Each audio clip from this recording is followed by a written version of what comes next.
AutoCAD দিয়ে আজকে দেখাবো কিভাবে কলামের ভিতরে রড বসাইতে হয়। কলাম সাইজটা হবে একদিকে 15 ইঞ্চি আর একদিকে 12 ইঞ্চি আর ইসি রেক্ট্যাঙ্গেল দিয়ে করো।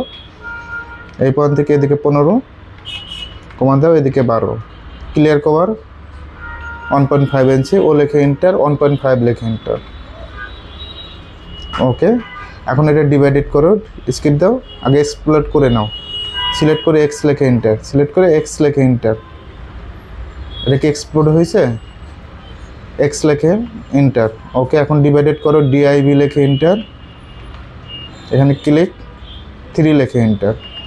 ওকে, এখন রডটা বসাও, ডিও লেখে ইন্টার, 0 লেখে ইন্টার, অন লেখে ইন্টার। ওকে, এখানে একটা জাস্ট ক্লিক করো। ওকে, কর্নার পয়েন্টে ক্লিক করো। আরও কিন্তু শর্টকাটে করা যায়। এখন এটা কপি করো,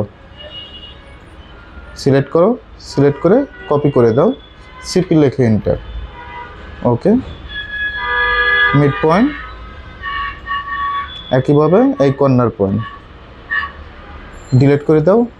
তোমার নিচের পয়েন্টটা সরে গেছে, নিচের কলামগুলো ডিলিট করে দাও, সবগুলো কলামই ডিলিট করে দাও।